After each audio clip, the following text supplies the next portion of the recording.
ఇప్పుడు 30 ఏళ్ళ రాజకీయం అని చెప్తున్న చంద్రబాబు 30 ఏళ్ళ రాజకీయంలో నువ్వు ఒక్క మెడికల్ కాలేజ్ అన్నా నువ్వు కట్టావా అని నేను ఈరోజు ప్రశ్నిస్తూ ఉన్నాను. నీ హయాంలో ఒక మెడికల్ కాలేజ్ కూడా నువ్వు కట్టలేదు. కట్టలేని వాడివి నువ్వు ఏ హక్కుతోటి నువ్వు ప్రైవేటీకరణం చేస్తామని చెప్తున్నావు.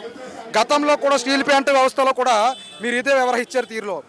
పవన్ కళ్యాణ్ గారు అయితేనేమో బీజేపీ అయితేనేమో బీజేపీతో మేము చేతులు కలపము ప్రైవేటీకరణం చేయము అని అద్దుకున్న మీరే ఈరోజు పేద విద్యార్థులకు మెడికల్ కాలేజీలు మీరు వాళ్ళకి విద్య అందకుండా చేస్తూ ప్రైవేటీకరణం చేస్తున్నారు.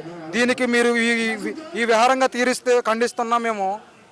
మీరు వ్యవహరిస్తున్న ఈ తీరుని మీరు పాస్ చేసిన ఈ జియోని మీరు వెనక్కి తీసుకోవాలి. పేద విద్యార్థులకు మెరుగైన చదువుని అందించే విధంగా మీరు నడుచుకోవాలని, లేకపోతే మీరు గద్దె దించే పరిస్థితి మీరు రాబోయే కాలంలో తప్పనిసరిగా ప్రజలు మీకు అందించే కార్యక్రమం కూడా ఉంది. ఈ కార్యక్రమం ఈ ధర్నాలు ఇక్కడితోటి ఆగవు.